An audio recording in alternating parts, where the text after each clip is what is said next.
Bismillahirrahmanirrahim. Assalamualaikum warahmatullahi wabarakatuh.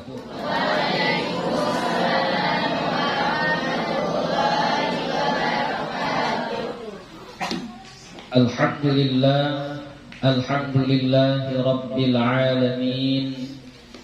Wassalatu wassalamu ala nabiyil karim wa ala alihi wa sahbihi ajma'in.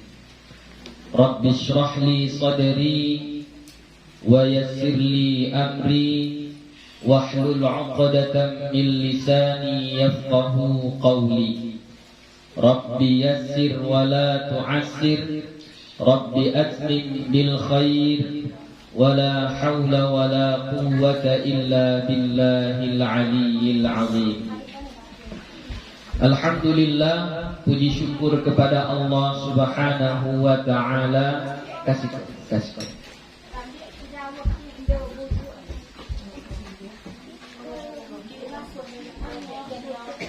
Sore ini kita sudah sampai ke penghujung kitab, ya. Insyaallah ini adalah akhir dari pengajian kitab Safinatun Najah. Alhamdulillah, selama libur berarti sama hari ini 15 pertemuan, ya.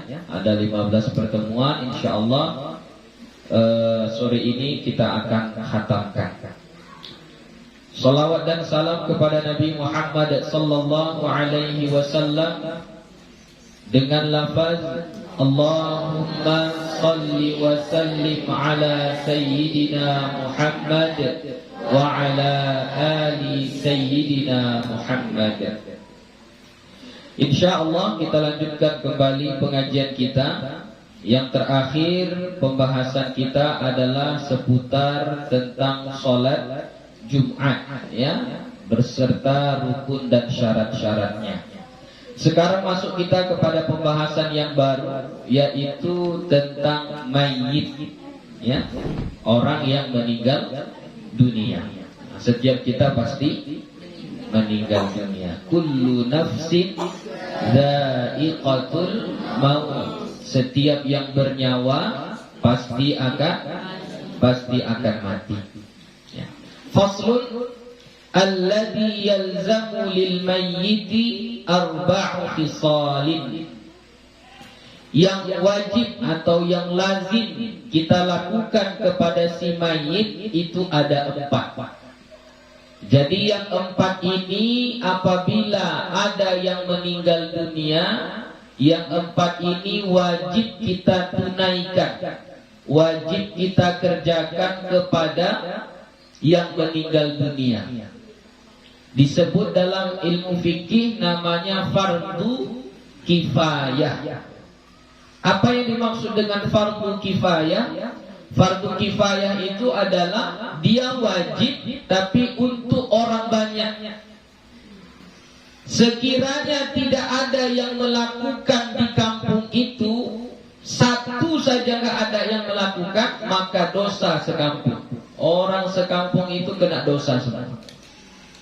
Tapi kalau ada yang melakukan, walaupun hanya 1 orang, maka yang nggak melakukan tidak berdosa, ya, tidak berdosa. Tapi ini harus betul-betul difahami, jangan salah paham. Contoh nanti ini masalah sholat, menyolatkan mayit, termasuk di Lubuk Hijau, konon paling banyak termasuk. Ya, memang menyolatkan mayit itu hukumnya fardu kifayah.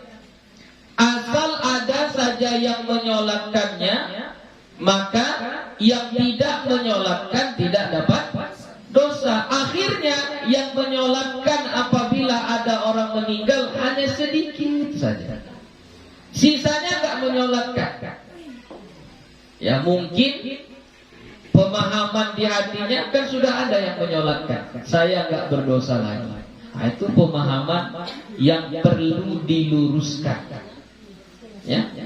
Jadi maksud fardu kifayah itu fardu wajib menyolatkannya. Jadi harus disolatkan dia, nggak boleh nggak disolatkan. Adapun kita yang ikut mensolatkan, itu lain lagi pahalanya. Ya. Menyolatkan jenazah, menyolatkan mayit itu lain lagi pahalanya, besar pahalanya. Seperti Gunung Uhud, ya, mendapat pahala sebesar Gunung Uhud. Jadi rugi kita kalau ada yang meninggal dunia, kita cuman hanya store muka saja datang ke rumahnya. Justru yang di kampung-kampung yang terjadi itu, ada orang meninggal dunia, kalau gak datang ke rumah si mayit itu jadi aib, jadi malu. Ya itu sudah bagus. Tapi itu sekiranya gak datang pun kita, gak ada masalah. Ada kerugiannya? Gak ada. Tapi kalau mensolatkan, enggak ikut kita mensolatkan, berarti ada kerugian kita. Apa kerugian kita? Gugur pahala, nggak dapat pahala yang begitu besar. Ya, jadi jangan lagi kita ogah, jangan lagi kita malas-malas. Satu, pahala. Kedua, ya itu sunnah dari Rasulullah Sallallahu Alaihi Wasallam. Kalau ada orang yang meninggal, kita solatkan. Kemudian yang ketiga, mungkin itulah pengakuan terakhir kita jumpa dengan yang meninggal itu. Kita solatkan dia, kita doakan dia. Mungkin itulah kan istilahnya budi baik kita yang terakhir kepada dia. Gitu, ya. Jadi kedepannya, kalau sekiranya ada yang meninggal dunia, maka ikutlah kita menyolatkannya. Ikut kita. Nah, nanti kita ajari apa-apa saja atau bagaimana saja cara menyolatkannya. Oke. Jadi yang fardu kita lakukan kepada si mayit ada 3. Ada 4. Maaf. Yang pertama, ghusluhu, memandikannya. Jadi memandikan mayit itu fardu kifayah. Nanti akan dibahas satu persatu. Ini masih secara global saja. Wa takfinuhu, dan mengkafaninya. Ya. Wassalatu alaihi, dan yang ketiga mensolatkannya. Wa dafnuhu, dan yang keempat adalah menguburkannya. Jadi yang 4 ini fardu kifayah bagi orang yang hidup, yang harus ditunaikan kepada yang meninggal dunia. Apa saja? Memandikan, setelah dimandikan dikafani, setelah dikafani disolatkan, setelah disolatkan dikuburkan. Nggak ada disebut-sebut ditakziahi, dibacakan yasin, ditahlilkan, nggak ada. Itu nggak ada. Tapi kalau mau dibuat boleh, bagus. Takziah kita baca yasin, kita baca tahlil, kita buat doa, baca Al-Quran, khatam Al-Quran 7 malam, bagus. Itu bagus, silahkan. Ya. Tapi yang wajib yang 4 ini. Jangan gara-gara mengejar yang sunnah-sunnah itu tadi, yang wajib kita abaikan, kita tinggalkan. Memang dari yang 4 ini, yang bisa kita beramai-ramai yang mana? 2. Salat dan menguburkan. Bisa beramai-ramai itu. Ya, kalau memandikan jangan ramai-ramai. Mengkafani pun gak usah ramai-ramai. Tapi kalau mensolatkan, kalau bisa sebanyak mungkin orang menyolatkannya. Sebanyak mungkin. Saya belum pernah melihat di masjid kita sini ada orang meninggal sampai penuh masjid itu. Belum pernah. Belum pernah. Padahal kalau kita sholat, penuh itu masjid kita. Tapi kalau sholat mayit, sholat jenazah, enggak. Ya, rugi kita. Kedua, menguburkan. Maksud menguburkan ini bukan hanya sekedar memasukkannya ke kubur. Itu memang wajib. Yang kita bisa beramai-ramai bagaimana? Mengantarkannya ke kubur. ikut kita mengantarkannya. Jadi menyolatkannya satu qiraat sebesar gunung Uhud pahalanya, mengantarkannya ke kubur satu qiraat lagi pahalanya, sebesar gunung Uhud lagi pahalanya.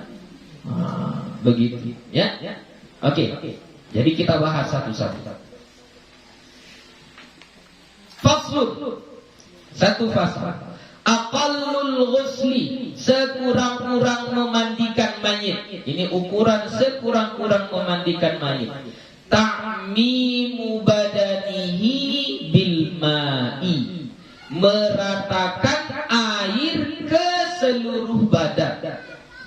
Itu sekurang-kurang memandikan mayit. Jadi sebenarnya memandikan mayit itu siapapun boleh, siapapun bisa. Jadi gak mesti kita itu meninggal keluarga kita, panggil dulu si fulan biar dia memandikan. Kita saja yang memandikan. Sekurang-kurang memandikan mayit adalah apa? Meratakan air ke seluruh badan, basahi rambutnya, kepalanya, semua kita ratakan air ke seluruh badannya. Sudah dimandikan namanya itu.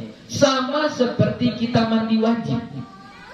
Bagaimana kita mandi wajib? Meratakan ke seluruh badan air. Kita ratakan air ke seluruh badan kita. Begitu juga memandikan mayit.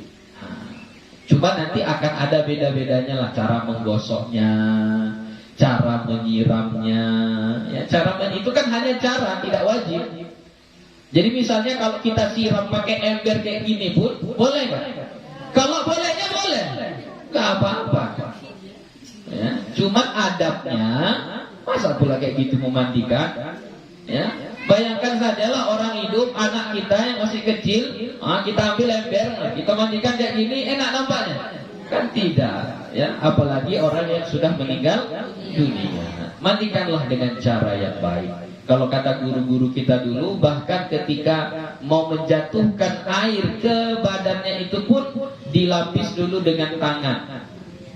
Nah ini kita ambil pakai gayung, jangan langsung disiram gini, tapi dilapisi pakai tangan, supaya air yang jatuh ke badannya itu adalah yang kecil, tidak langsung besar, dia kecil, memencar airnya. Kita gini kan, supaya apa? Ya itu tadi tujuannya mungkin kata guru kita dulu, ketika dicabut nyawa itu rasanya sangat sakit. Jadi ketika dimandikan kena tetesan air itu saja terasa sakit. Itu adab, ya, itu adab. Tapi tidak wajib seperti itu.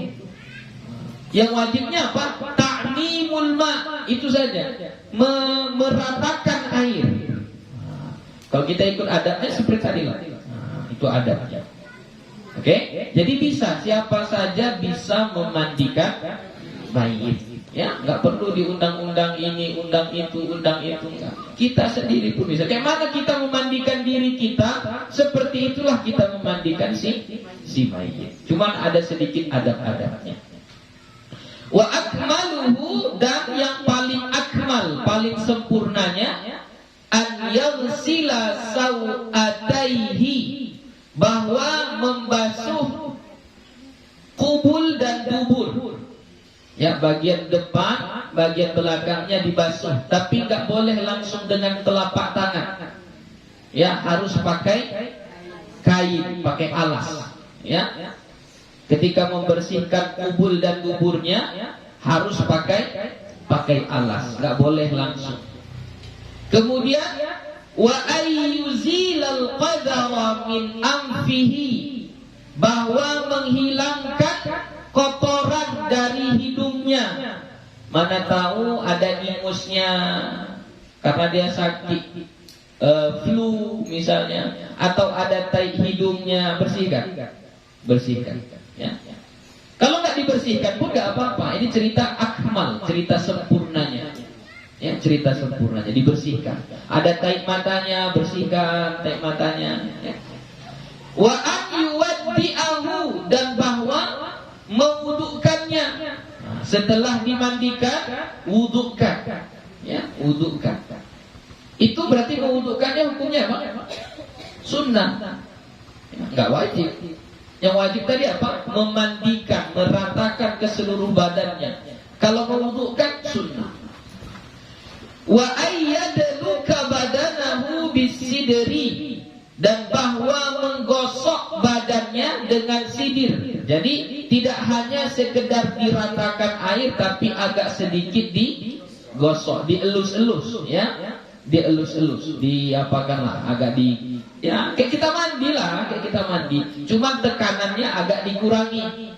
Nah, kalau kita mandi mungkin kita ambil berus, gosok-gosok kuat-kuat kan, biar hilang dakinya kan gitu. Nah, kalau orang meninggal nggak usah, ya. Tapi tetap ada digosok. Wa an yasubbal ma'a alaihi thalathan, bahwa menumpahkan airnya itu 3 kali. Jadi 3 kali basuhan, 3 kali basuhan. Itu cara memandikan yang paling sempurna. Itu cara memandikan yang paling sempurna. Nggak bisa kayak gitu kita, ya udah, pokoknya ratakan saja air sudah cukup.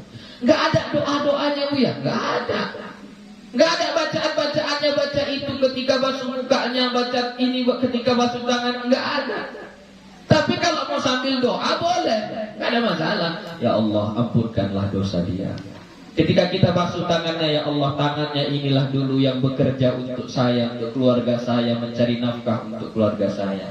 Mana tahu ada dari tangannya ini mengambil yang haram, ampunkanlah ya Allah. Kita bacakan doa, nggak apa-apa, boleh. Yang tahu itu siapa? Keluarganya, masa orang lain? Keluarganya yang tahu. Ya. Jadi makanya memandikan itu kita, ya, kita mandikan. Ya. Oke, sampai di sini ada pertanyaan tentang memandikan mayit. Kalau mayitnya laki-laki, yang memandikannya laki-laki. Kalau mayitnya perempuan, yang memandikannya perempuan, walaupun itu mahramnya.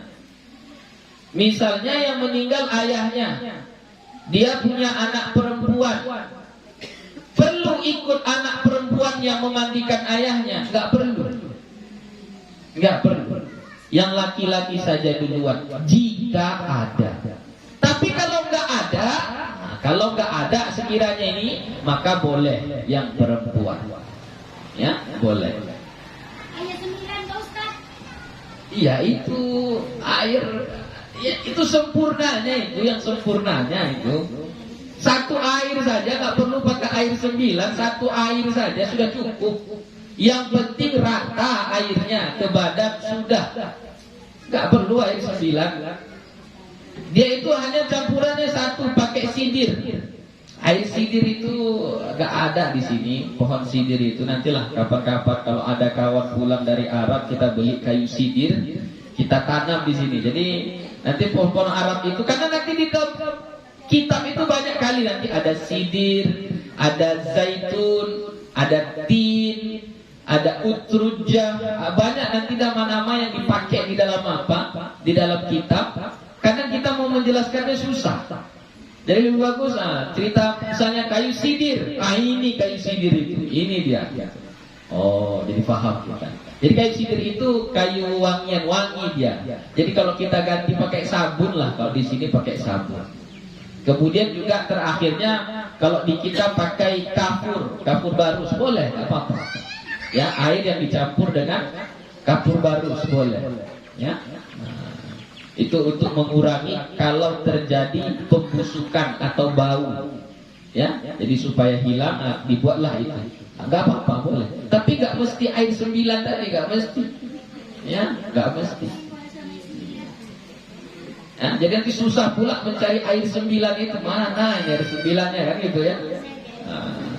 Oke, sudah paham? Ya Ustaz. Ada misalnya laki-laki ini, dia operasi, rupanya jadi jenis kelamin perempuan.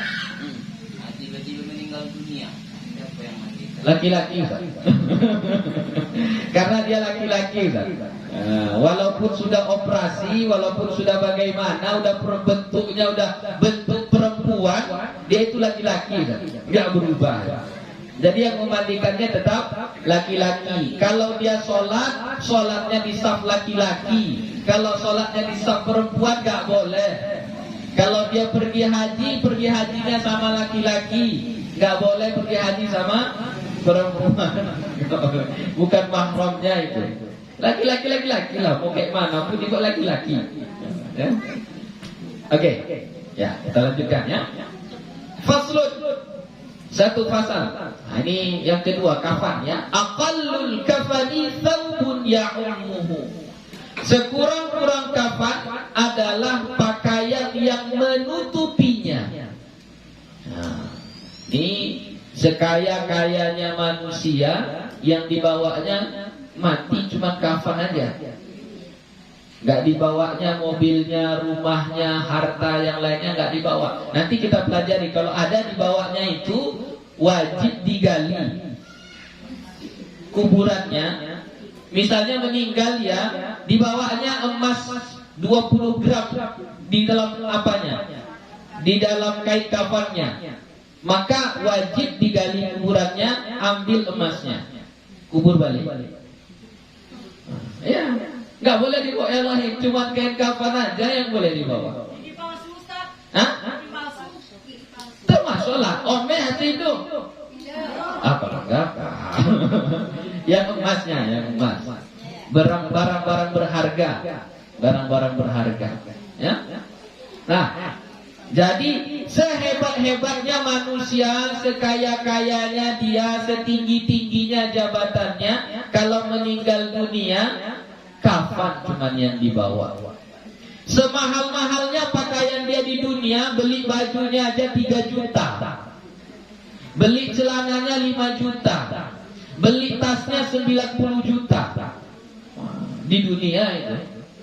Meninggal dunia, cuman kain kafan aja yang boleh dibawa. Boleh beli kain yang mahal, kain sutra, enggak boleh. Haram mengkafani mayit pakai sutra, haram. Enggak boleh. Kain kafan, berapalah kain kafan kan? Nah, sekurang-kurang kafan itu hanya sekedar menutup badannya saja, 1 lapis. Itu sekurang-kurangnya, udah cukup itu. Nah, 1 lapis saja sudah cukup. Wa akmaluhu, dan yang paling sempurnanya lirrajuli salatu lafaif. Untuk laki-laki 3 lapis. Itu yang paling sempurnanya. Jadi untuk laki-laki kain kafannya 3 lapis. 3 lapis kita kain kafankan.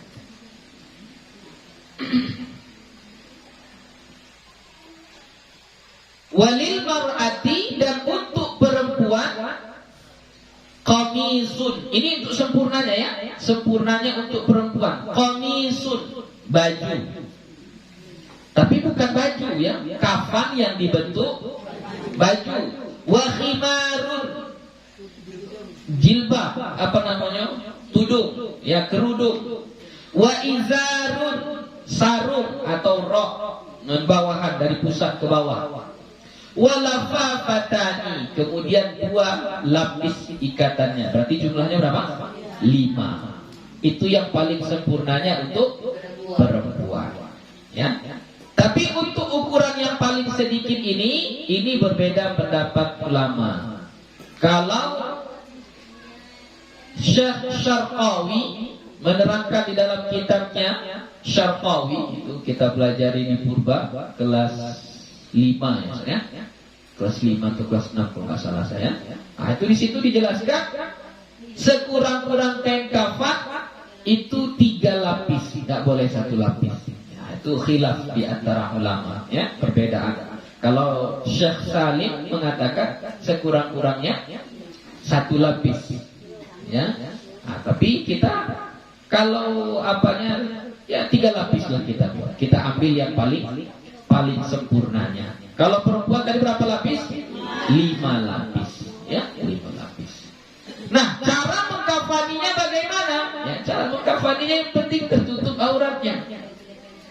Ya, nggak ada trik-trik khusus. Ini ngambil wajibnya saja ya. Ngambil wajibnya tidak ada trik-trik khusus, harus ini duluan, harus ini duluan, harus begini, harus begitu, nggak ada. Nah, tapi nanti ada cara yang paling bagus.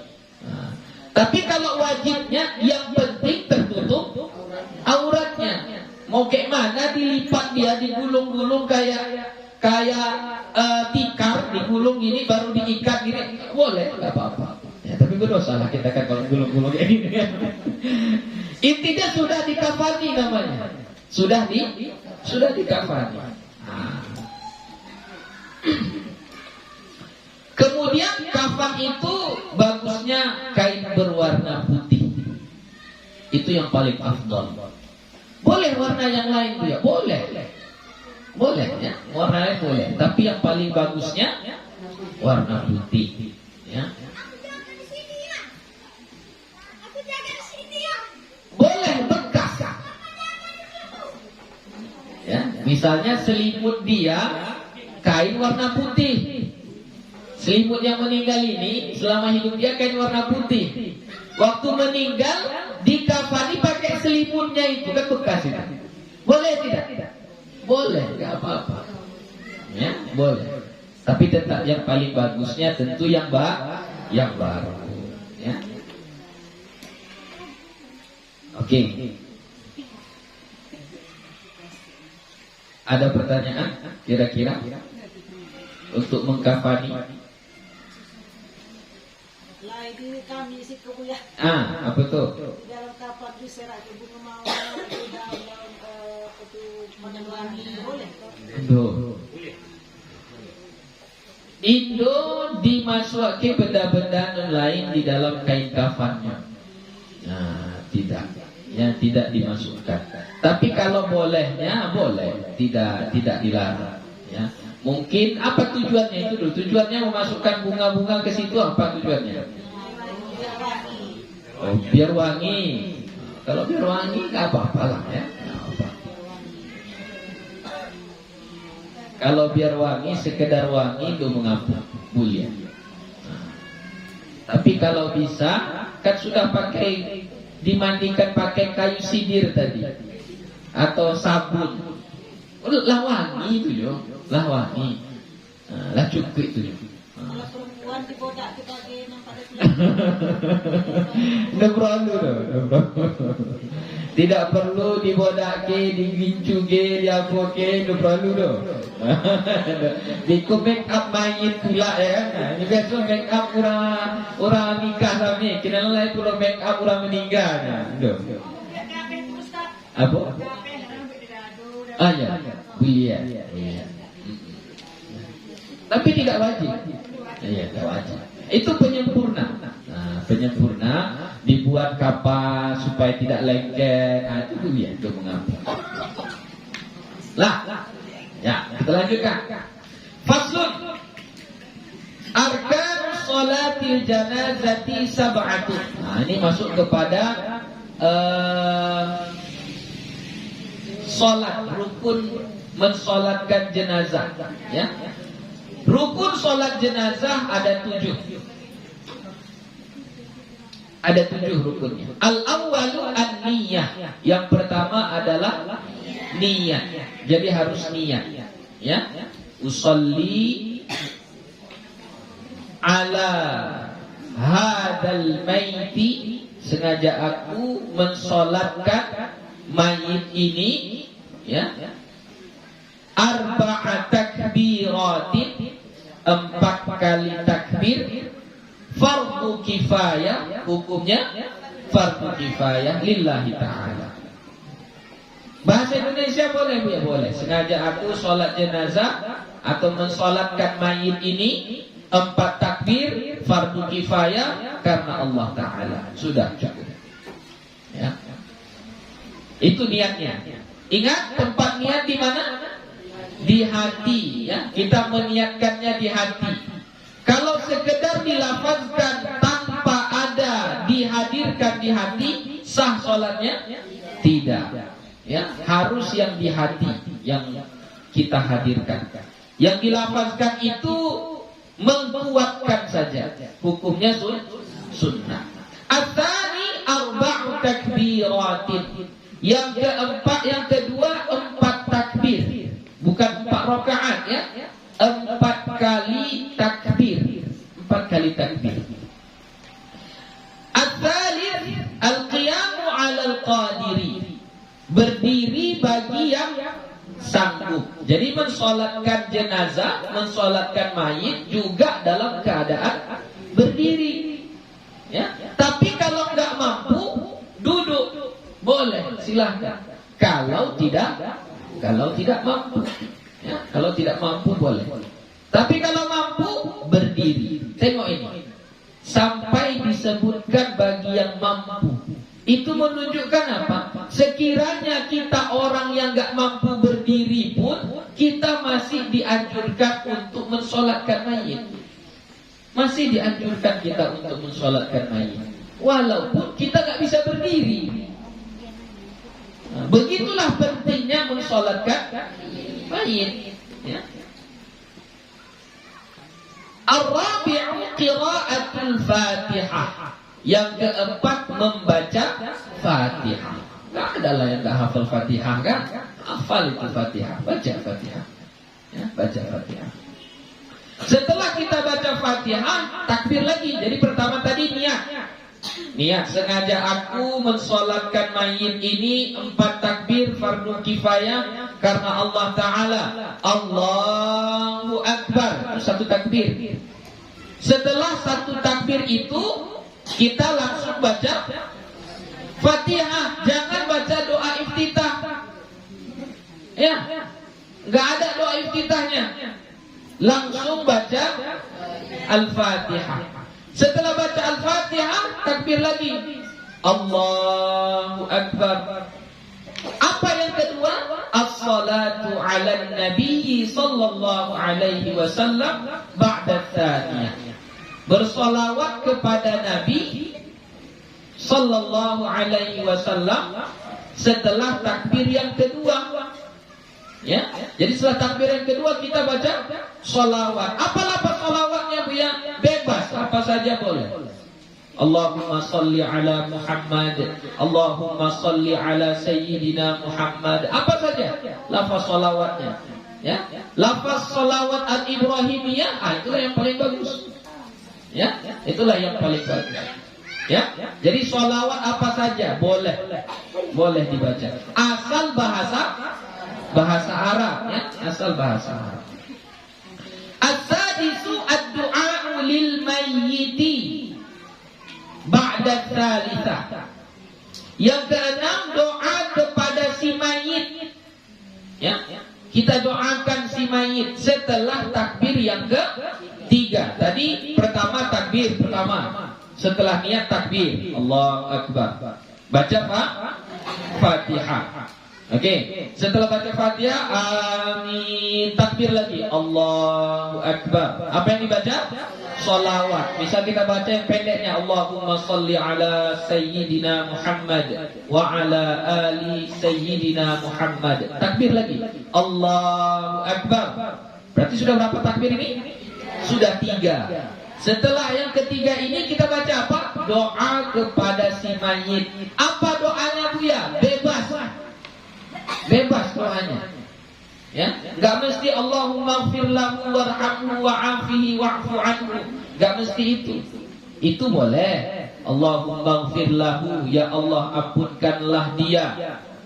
Warhamhu, kasihanilah dia. Wa'afihi, maafkanlah dia. Wa'fu anhu, terus sampai akhir. Boleh. Ya? Atau kita baca doa yang lain, Allahumma ighfir li hayyina wa mayyitina wa syahidina wa ghaibina wa saghirina wa kabirina. Terus panjang lagi kita baca. Boleh. Apa saja lafaz doanya boleh kita baca. Selama itu pakai bahasa Arab, ya. Kalau yang meninggal anak-anak,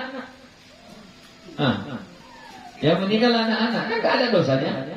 Masa Allah maghfir lahu juga? Apa doanya kalau yang meninggal anak-anak? Terkadang ini Orang yang pernah saya dengar di kampung kita lah, yang meninggal anak-anak. Jadi orang nggak terlalu apa untuk mensolatkannya, anak-anaknya nggak ada dosanya. Menguburkannya pun begitu, nggak banyak yang datang anak-anaknya. Gitu. Ya. Kenapa? Karena yang di otak kita, kalau mendoakan itu ampunkan dosanya, itu salah. Kalau anak-anak doanya bukan ampunkan dosanya, kan anak-anak nggak berdosa. Ada dosa anak-anak? Masih 7 tahun dia udah meninggal dunia, ada dosanya? Nggak ada. Wajib kita sholatkan, wajib. Berarti pada takbir yang ketiga wajib kita doakan, wajib kita baca doa, wajib karena rukun. Nah, doanya apa? Apa doanya? Allah maghfirlahu juga. Ya Allah ampunkanlah dia, nggak ada dosa dia. Ya. Jadi doanya apa? Doanya itu untuk orang tuanya. Allahumma ja'alhu faratan li abawaihi. Ya Allah, jadikanlah meninggalnya anaknya ini sebagai satu petunjuk, satu kebaikan untuk kedua orang tuanya. Wa salafan wa zukhran wa 'izatan wa i'tibaran wa syafi'an. Jadikanlah sebagai nasihat. Mana tahu dia orang tuanya ini selama ini enggak pernah sholat, jadikanlah dengan meninggalnya anaknya ini sadar dia supaya sholat. Mana tahu orang tuanya ini enggak banyak ibadahnya, semoga dengan meninggalnya anaknya ini nanti menjadi pensyafaat di akhirat, syafi'an. Jadi doanya bukan untuk si anak, untuk siapa? Untuk orang tuanya. Wa taqil bihi mawazinahuma. Beratkanlah timbangan keduanya. Timbangan kedua siapa? Orang tuanya. Kenapa bertambah timbangan kebaikannya? Karena sabar. Meninggal anaknya dia gak mengumpat, tapi sabar, bertambahlah pahala dia, orang tua. Innama yuwaffas sabiruna ajrahum bighairi hisab, kata Allah. Sesungguhnya Allah akan membalas kebaikan orang-orang yang sabar itu bighairi hisab. Enggak ada batasnya, enggak ada akhirnya, banyak sekali. Makanya kita doakan supaya dia sabar. Baru kalau doa sabarnya wa afrighis sabra ala qulubihima. Masukkanlah kesabaran ke dalam hati ayah dan ibunya sampai akhir. Banyaklah, bebaslah apa. Pokoknya doanya doa untuk orang tuanya. Ya. Oke. Kemudian yang terakhir, yang ketujuh, as-sabi'u as-salam. Rukun yang ketujuh adalah salam. Berarti setelah kita doakan Allahu Akbar. Oke. Kalau biasanya kita baca doa lagi, boleh baca doa lagi setelah takbir yang keempat, boleh, nggak apa-apa. Tapi yang rukunnya, yang wajibnya setelah takbir keempat Allahu Akbar, langsung salam pun boleh. Assalamualaikum warahmatullah, langsung salam boleh. Ya. Tapi kalau mau tambah lagi doa, silahkan, nggak apa-apa, bagus. Salam bagaimana Bu ya? Sama kayak salam waktu sholat. Lafaznya itu paling pendeknya Assalamualaikum, itu paling pendeknya. Paling sempurnanya Assalamualaikum warahmatullah. Sampai warahmatullah saja. Kalau nambah wabarakatuh makruh. Ya. Menambah wabarakatuh hukumnya makruh. Oke, ada pertanyaan? Ya. Untuk takbir yang keempat itu yang tidak berdoa, ini kan Allah malah takbir doa. Boleh. Jadi yang apakah bagian maksudnya kan tidak harus bagian itu anak-anaknya untuk dewasa bagi. Sama. Baik anak-anak ataupun kalaupun dewasa pada takbir yang keempat, setelah takbir yang keempat tidak diwajibkan membaca doa. Tidak wajib membaca doa. Ya, yang wajib membaca doa pada takbir ketiga. Takbir keempat itu salam. Tapi kalau sebelum salam itu kita baca doa, boleh, silakan. Baik untuk yang dewasa ataupun untuk yang anak-anak. Oke? Jadi sesuaikanlah ya doanya. Nah, jangan nanti kalau anak-anak doanya minta ampun pula untuk dia gak masuk neraka, dia gak ada dosanya. Ya. Nanti didoakan, ya Allah, jadikanlah kuburannya taman dari taman surga. Jangan jadikan taman neraka. Gimana taman neraka anak-anak? Mana ada dosanya? Ya. Oke. Sudah? Lanjut. Faslun. Aqallul qabrati, sekurang-kurang kubur. Nah, ini sekurang-kurang kubur. Hufratun taktumu raihatahu wa tahrusuhu minas sibai. Ini tentang menguburkan. Sekurang-kurang ukuran menguburkan itu adalah kalau kita kuburkan dia nanti nggak tercium bau busuknya. Sampai seukuran itu saja sudah cukup. Atau tidak lagi tercium sama binatang buas. Nggak digali sama binatang buas untuk atau hewan-hewan yang sejenisnya untuk memakannya, nggak sampai. Ya. Tapi yang paling sempurnanya wa akmaluhu, yang paling sempurnanya qamatun wa bastatun. Qamah itu berdiri orang yang berdiri tegak, ini qamah namanya. Wa bastah, kita julurkan tangan satu lagi ini. Ini yang paling sempurnanya. Dalam kan? Nah, ikon yang paling sempurna. Awak sampai sekiko? Endo, sekiko nya. Berarti ngambil non akal, non paling sedikit. Tapi lah lihat, udah boleh begitu, sudah boleh, gak apa-apa.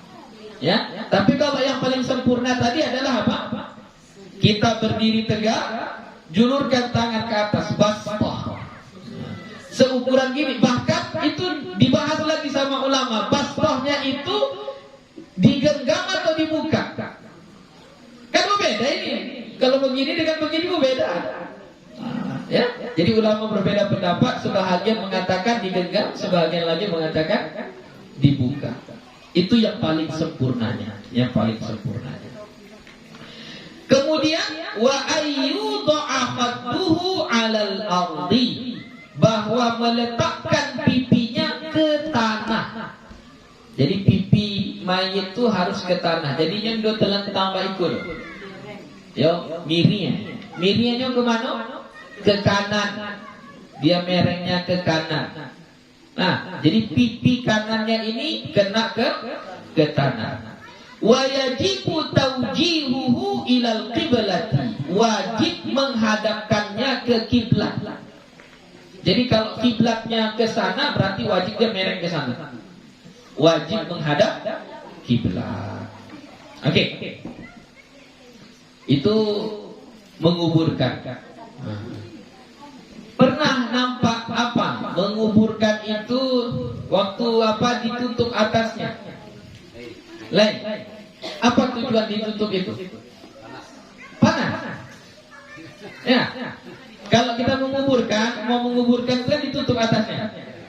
Kenapa ditutup pakai kain atasnya? Kenapa? Itu disunahkan. Menutup kuburan itu ketika menurunkan mayit ke bawah disunahkan ditutup dengan kain atasnya. Tujuannya apa?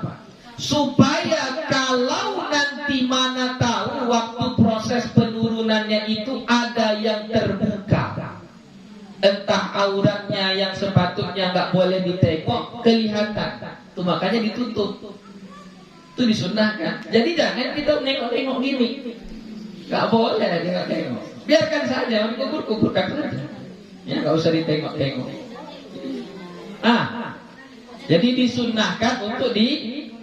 ditutup pakai kain, ya. Cukup orang yang di dalam saja yang tahu sama orang yang menurunkan.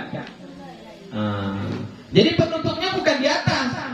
Kalau yang di atas itu biar jangan kena panas, biar jangan kena hujan. Ini enggak. Ditutup ketika mau menurunkan. Mau menurunkan jenazah itu, mayit ke dalam kubur, disunahkan ditutup atas kuburnya itu. Atas liangnya itu disunahkan untuk ditutup. Ya, supaya apa? Supaya mana tahu ada yang terlepas dari kain kafannya atau apa, sehingga terbuka auratnya.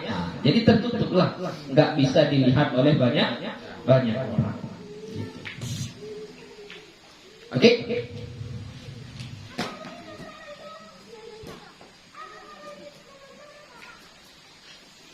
Ya. Di waktu meletak kami di kubur tuh dibuka sendiri, tutup kali buka ya. Jadi TV tadi apakah dibuka atau langsung aja? Iya. Dibuka. Kan tadi meletakkan pipinya ke tanah. Jadi meletakkan itu bukan berarti tertutup begini dialas dengan kain kafan, enggak, dibuka. Memang dibuka. Mukanya ini dibuka. Persis kayak kita sholat. Kalau sholat dibuka enggak apanya? Mukanya. Kayak gitulah dibuka dia. Tadi datanya dibuka. Hah? Masalah membuka tali itu terserah. Ya, terserah. Tapi yang paling bagusnya dibuka. Talinya dibuka. Adapun mitos yang mengatakan kalau nggak dibuka nanti dia jadi pocong, itu khurafat, itu nggak betul.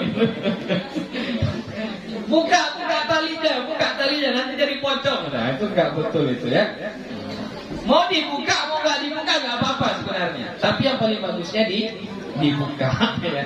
Karena yang disuruh mengkafani bukan diikat, tapi hanya sekedar menutup aurat. Tertutup auratnya sudah.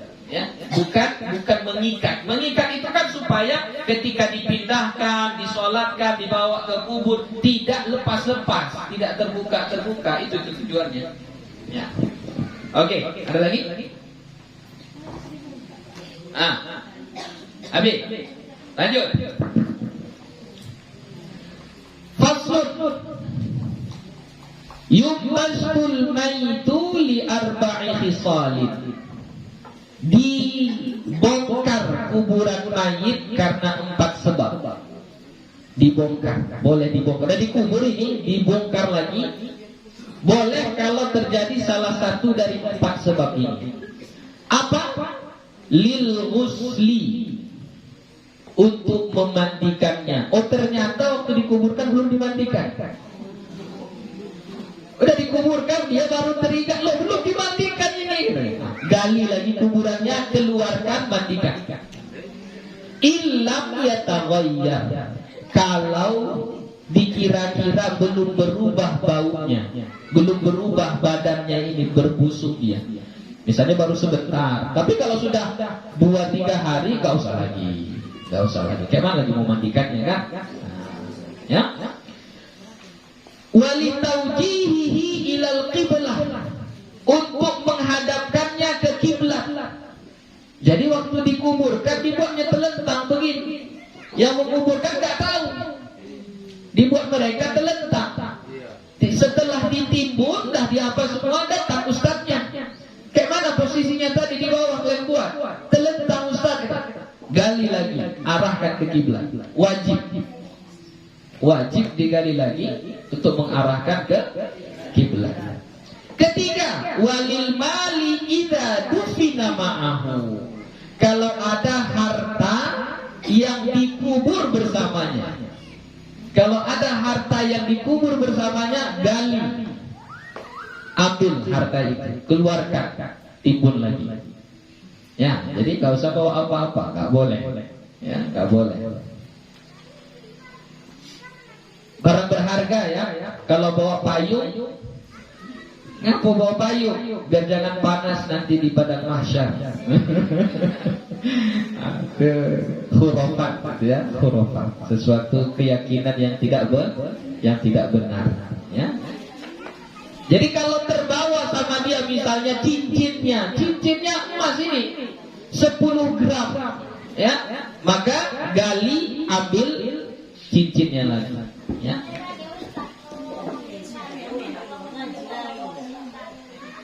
Botol kocek. Apa tuh? Iyalah, apa tulisan Arab tuh apa?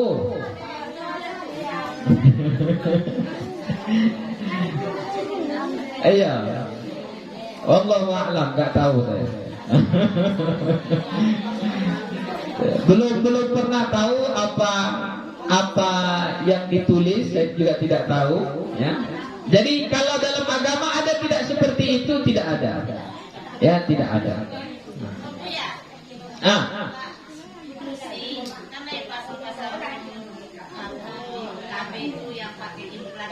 Yo. Loh, kan itu bukan harta. Ini harta. Harta berarti sesuatu yang berharga. Sama yang ditanya sama ibu tadi, gigi palsu. Gigi palsunya apa? Kalau gigi palsu biasa itu nggak harta, nggak berharga, nggak ada yang mau. Nah, tapi kalau gigi palsunya emas, itu berharga, itu harta. Maka digali, diambil giginya, gigi emasnya itu. Tapi kalau benda-benda yang biasa, yang tidak berharga, bukan termasuk harta, maka tidak mengapa, biarin saja, nggak usah digali gara-gara itu. Ya? Oke, yang keempat, walil mar'ati idza dufina janinuha ma'aha wa abkanat hayatuhu. Dan perempuan yang sedang hamil meninggal dunia, kemudian lupa mengecek janinnya, masih hidup atau udah meninggal juga bayinya di dalam perutnya. Kan yang meninggal maknya, anaknya belum tentu, lupa ngecek anaknya. Jadi udah dikubur. Kalau belum kita cek, gali lagi, panggil dokter, cek anaknya masih hidup atau tidak. Paham? Itu kalau ya perempuan sedang hamil, yang hamilnya itu jika anak itu mungkin hidup, ya. Kalau misalnya umurnya masih 4 bulan, bisa hidup dia?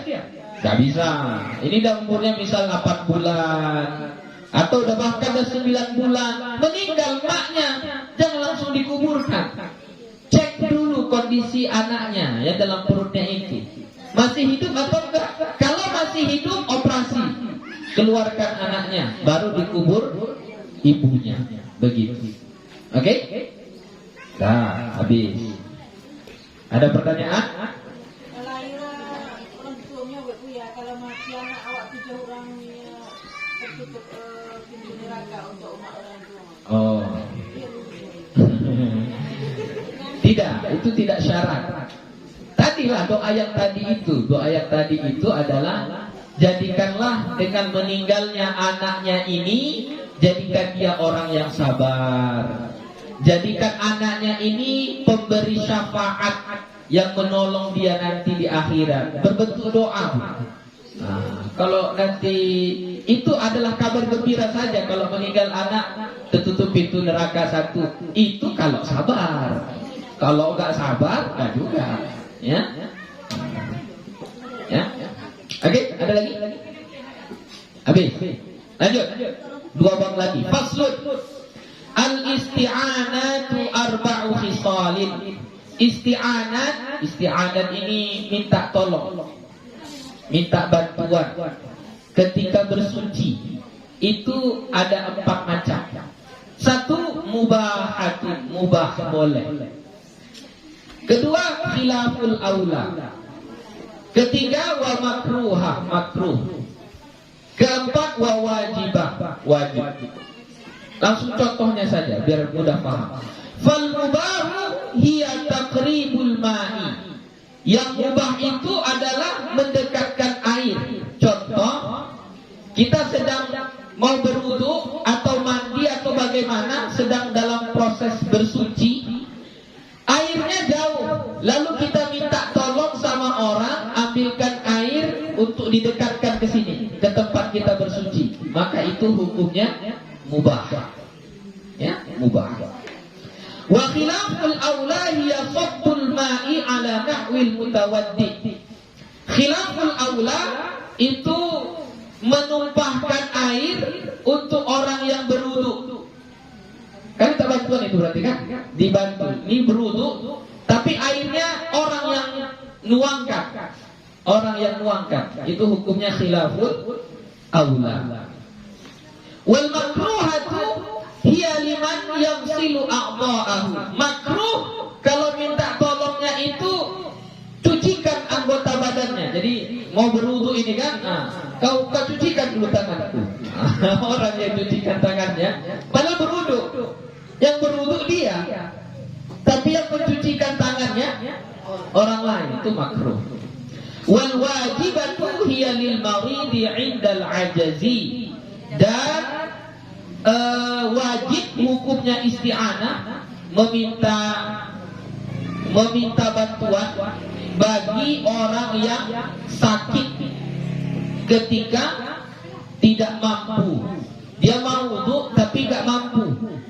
Maka jangan jadi alasan, saya gak mampu berwudu ini, gak bisa ngambil air, gak bisa apa gini. Itu gak boleh. Maka ketika itu isti'anah, meminta tolong, wajib. Tolong wudukkan saya. Tolong wudukkan saya. Begitu ya. Itu meminta tolong untuk bersuci. Oke, terakhir. Fasl, satu pasal. Al-amwalul lati talzamu fihi zakah sittatu anwa'in. Harta-harta yang wajib zakat padanya ada 6. Ini harta yang wajib kita zakati ada 6 macam. Pertama, an-na'am. Hewan ternak. Hewan ternak ini yang dimaksud na'am adalah hewan yang berkaki 4. Unta, sapi, kambing. Ayam tidak termasuk. Ikan tidak termasuk. Ya, yang kita maksud di sini an-na'am itu adalah apa? Yang berkaki 4, ya. Unta, sapi, kambing. Ya. Kalau untuk unta sampai dia 5 ekor sudah wajib zakat. Unta 5 ekor saja sudah wajib zakat. Kalau dia 5 ekor unta, maka zakatnya 1 ekor kambing. Kecil juga banyak. Ya. Kalau sapi 30 ekor. Kalau sudah 30 ekor sapi, maka zakatnya 1 ekor bukan 1 ekor kambing. Tabi', ya, 1 ekor kambing tabi'. Tabi' itu kambing yang berumur 1 tahun masuk ke 2 tahun. Nah, itu kalau sapinya udah 30, maka zakatnya 1 ekor kambing. Nah, kalau kambing sampai 40 ekor, wajib zakat. Ya, wajib zakat. 40 ekor kambing zakatnya 1 ekor kambing. Iya. 40. Hah? Iya.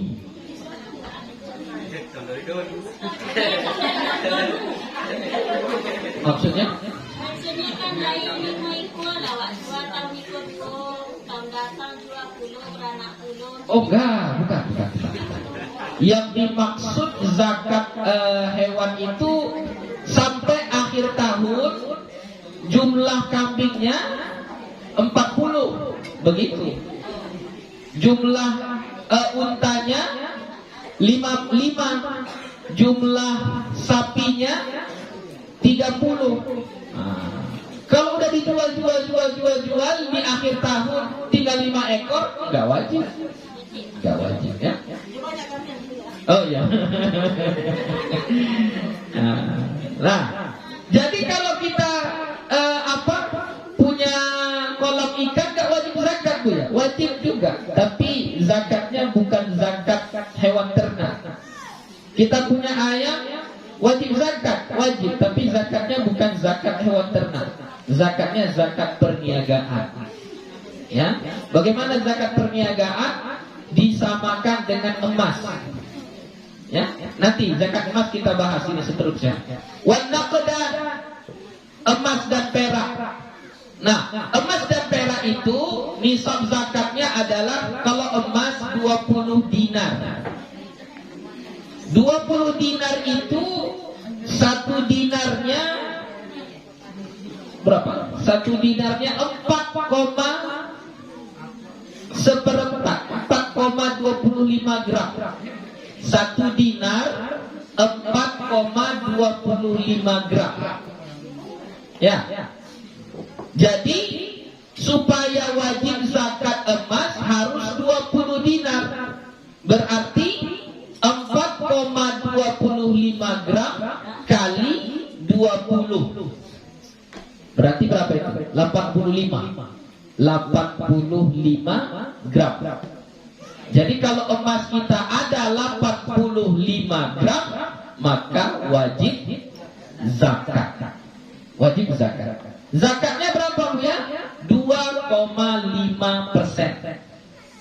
2,5%. Jadi misalnya kalau kita buat uang sajalah ya, kita uangkan. Jadi misalnya kalau 1 gram berapa sekarang?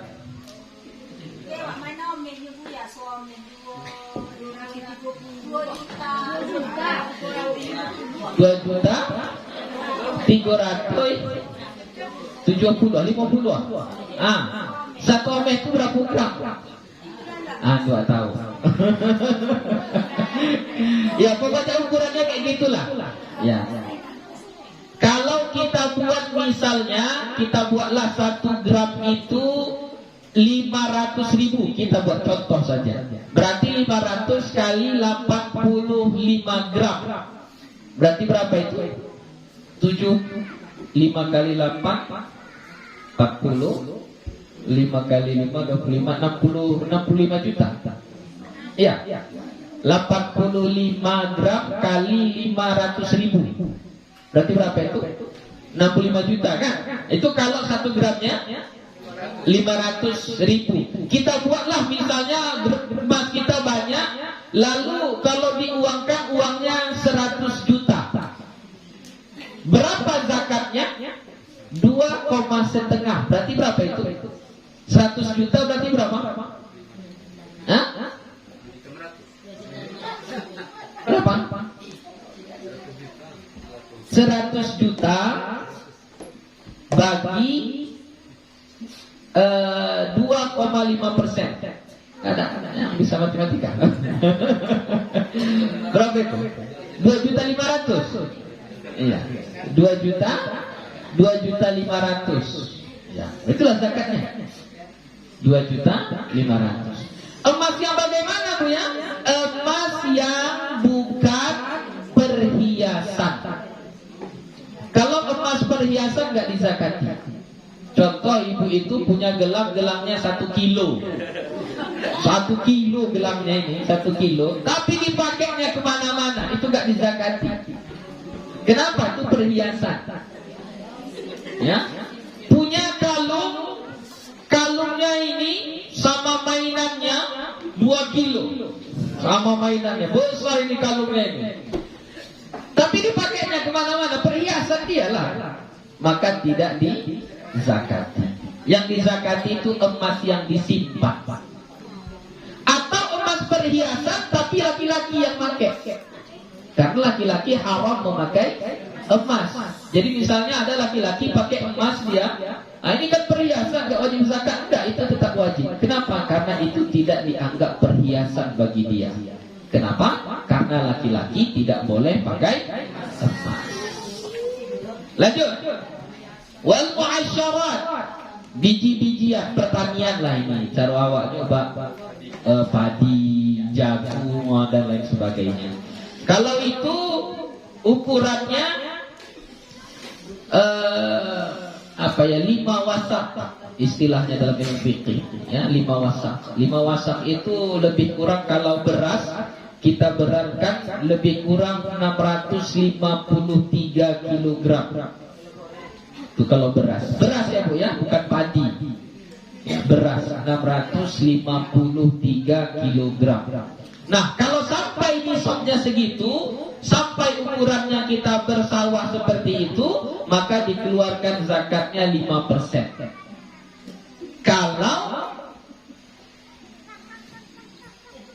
Kalau ada membayar airnya berbayar 5%. Kalau nggak ada membayar, maka zakatnya 10%. Nah, jadi makanya dihitung sama kita di sini nisabnya 70 ketidik. Ya, berapa yang dikeluarkan? 7 ketidik. Kenapa 7 ketidik? Berarti 10%. Ya. Kenapa ada banyak apanya satu? Ya mungkin karena berbayar airnya. Kalau mulai sawah, kita bayar orang, mengupah orang untuk mengapakan airnya. Atau yang dihitung adalah padinya, bukan berasnya. Nah, ya itu banyak apa. Tapi intinya yang dibuat adalah 10%. Lanjut. Wa amwalut tijarah. Harta perniagaan usaha, ya, itu wajibuha rubu' usyur qimata urudut tijarah. Yang wajibnya itu rubu' usyur. Rubu' usyur itu sama 2/5 juga, 2,5% juga. Kemudian wal rikaz. Rikaz ini harta yang dapat tiba-tiba. Ya, nggak ada niat mau ngapa-ngapain, nggak ada niat menambang, dia menggali tanah, tiba-tiba dapat emas 1 batang. Emasnya 1 batang. Maka ketika itu juga wajib dikeluarkan zakatnya. Ketika itu juga nggak perlu tunggu setahun. Ketika itu juga wajib dikeluarkan zakatnya. Berapa zakatnya? 20%. Berapa? 20%. Jadi kalau misalnya emasnya itu dijualnya 100 juta, berarti berapa zakatnya? Berapa? 20 juta. Wih, banyak kali. Enggak banyak itu, sedikit. Itu orang kita enggak ada niat tiba-tiba dapat. Ya, tiba-tiba dapat kan enggak ada niat kita. Itu enggak banyak. Banyak bagi orang yang enggak beriman. Bagi orang yang beriman itu sedikit itu, sedikit. Ya. Terakhir, wal ma'din. Ma'din ini sama juga dapat emas tapi dengan cara bekerja. Memang itu menggali tanah, dia melubangi apa, dapatlah emas gitu. Nah ini harus sampai nisab, dihitung sampai satu tahun. Dan kalau sudah sampai 1 tahun pun zakatnya itu 2,5% juga. Gitu. Ya, itu kurang lebih tentang zakat. Kita bahas secara ringkas saja. Ada pertanyaan? Ibu ya. Kamu awak masyarakat ke tadi. Yo. Dan awak agihkan tu kamu anak-anak yang menuntut ilmu lah. Yo. Bagi miskin, orang susah. Tapi yang menuntut ilmu tadi itu masuk keluarga awak. Yo. Mana tu yang awak agih zakat tu? Ya. Zakat diberikan kepada penuntut ilmu itu masuk ke dalam kategori ijtihad mu'asir, ya, ijtihad kontemporer. Ya, kenapa? Karena penuntut ilmu pada hakikatnya tidak masuk dalam asnaf zakat. Dia dimasukkan ke dalam asnaf zakat karena sama-sama sedang berjuang untuk agama. Perjuangan penuntut ilmu ini adalah mereka berpisah dari keluarganya, menghafal ini itu apa semuanya untuk agama. Maka mereka dikategorikan kepada fisabilillah. Boleh mereka menerima zakat? Boleh. Nah, sekiranya mereka ini keluarga kita, maka kita harus tengok dulu keluarga yang bagaimana. Kalau keluarga yang nafkahnya itu kita yang menanggung, maka tidak boleh. Contoh, saya punya anak saya sekolah pesantren. Saya bersawah sampai nisab zakatnya, saya kasih zakatnya kepada anak saya, nggak boleh. Anak-adik awaknya Bu ya. Kita yang menanggung nafkahnya atau enggak? Enggak, berarti boleh. Ukurannya itu, kita yang wajib menanggung nafkahnya. Kalau kita yang menanggung nafkahnya, enggak boleh kita memberi zakat kepadanya. Tapi kalau bukan kita yang menanggung nafkahnya, boleh. Justru lebih baik kepada keluarga. Memberikan zakat itu lebih baik kepada asnaf, yang asnaf itu ada kaitan hubungan keluarga. Dapat 2 pahala. Pahala zakat dan pahala silaturahmi bersama keluarga. Dan ada lagi waktu kamu kan jumlah berapa sampai 28 yang wajib lagi itu. Loh, tidak wajib memberikan kepada asnaf yang 8. Tidak ada kewajiban memberikan asnaf yang 8. Misalnya di kampung itu banyak asnaf. Ada 8 asnaf itu ada misalnya. Ya, yang satu asnaf ini misalnya miskin, ada 30 orang miskin. Apakah semuanya wajib kita kasih? Tidak. Misalnya satu saja kita kasih, misalnya orang miskin ini kita kasih semua sama dia, boleh nggak? Boleh, nggak ada masalah. Jadi pas satu Amerika sih lalu PH ya Bu ya. Oh lalu cuma terkadang di masyarakat kita ada kecemburuan sosial, itu saja. Masalah wajibnya nggak wajib semua asnaf itu kita bagi rata, tidak, ya tidak wajib. Ya. Iya.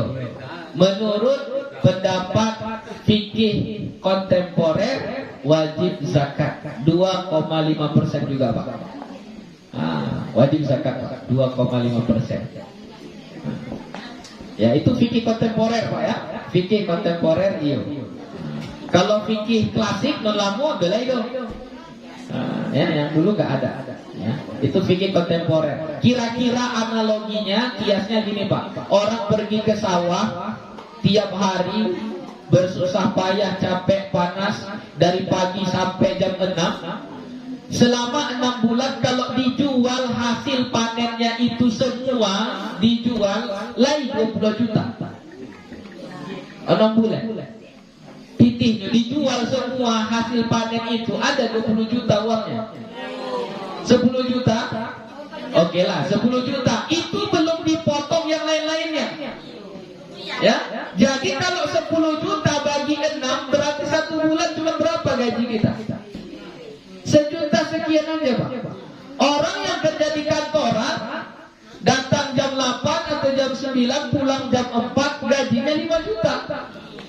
Nah, itulah makanya ulama kita ada yang berijtihad, dia bilang ini wajib zakat juga. Ya kira-kira gitu Pak. Tapi kalau kita saya nggak mau, saya ikut yang klasik juga, terserah, itu ijtihad ulama, nggak apa-apa.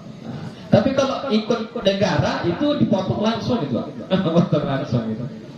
Ya, ada lagi? Jadi kalau umpama Buya dapat 800 juta itu dikeluarkan ikut hasil mana tuh? Hasil apa kok?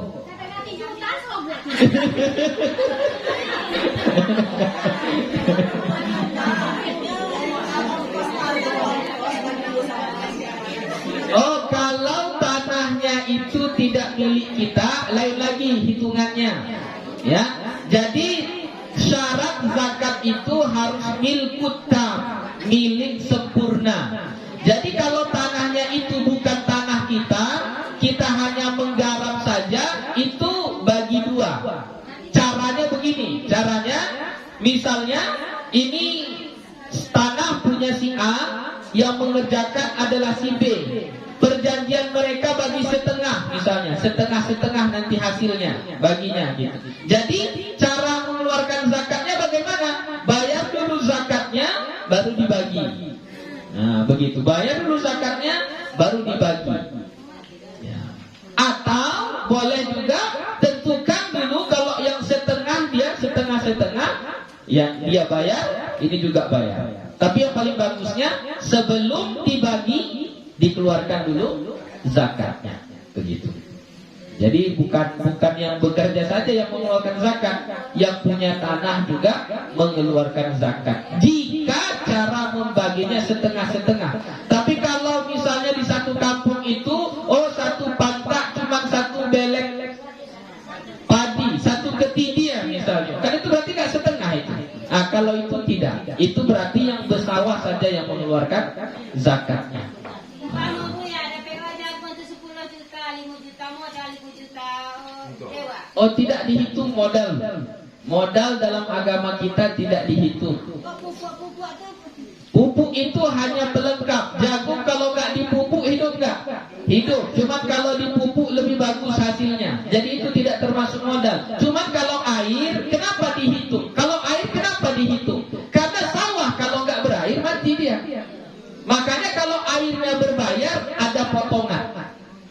Tapi kalau pupuk, kita pergi ke sawah membajak, dibayar, bertanam, dibayar, nyabit, dibayar, merobot, dibayar, bawa dari sawah ke rumah, dibayar. Kalau itu semua dipotong, nggak mengeluarkan zakat nanti. Nggak mengeluarkan zakat nanti. Habis itu nanti, habis. Ya? Enggak. Dikeluarkan dulu, baru. Ya. Kurang lebih. Tapi yang dihitung jagungnya setelah dibersihkan, apa namanya? Dipipi ya. Dipipi ya. Setelah dipipi ya, sama. Lah. Tapi lah ya, ada mana? Alhamdulillah telah kita tamatkan kitab Safinatun Najah ya, karangan Syekh Salim. Semoga ilmu yang kita pelajari di sini dapat kita pahami dan dapat kita amalkan dalam kehidupan kita sehari-hari. Untuk apanya? Ini saya apakan ya? Saya bacakan. Kemarin sudah saya baca silsilahnya. Itu kalau yang katanya bersanad berarti gurunya bilang saya ijazahkan gitu. Jadi kalau saya bilang ajaztukum kitab ini nanti tinggal bilang qabiltu gitu aja. Qabiltu itu artinya apa? Aku terima ya, qabiltu. Ya. Ajaztukum bihadzal kitab min muayyanin ila muayyanin, artinya saya ijazahkan bacaan kitab ini kepada yang hadir ya, dengan ijazatan khassah min muayyanin ila muayyanin, dengan ijazah khusus yang sempurna, yang hadir yang sempurna, au ijazatan tujbiru bil faut, atau ijazah yang mungkin karena ada nggak hadir juga boleh, nggak apa-apa ya, tapi ijazahnya ijazah yang sebahagia tentunya. Ya, bilang apa? Qabil, saya terima. Semoga bermanfaat dunia akhirat. Kita tutup dengan sama-sama kita membaca doa. Bismillahirrahmanirrahim.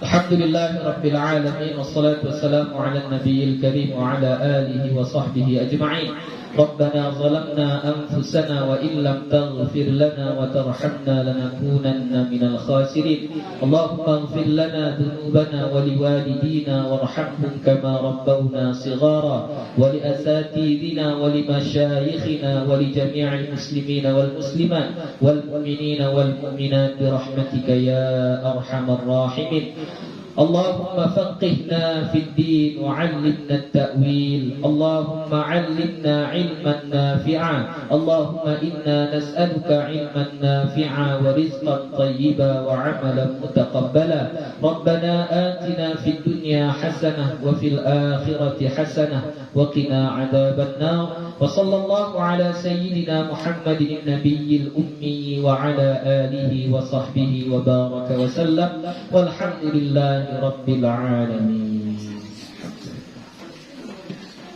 السلام عليكم ورحمة الله وبركاته.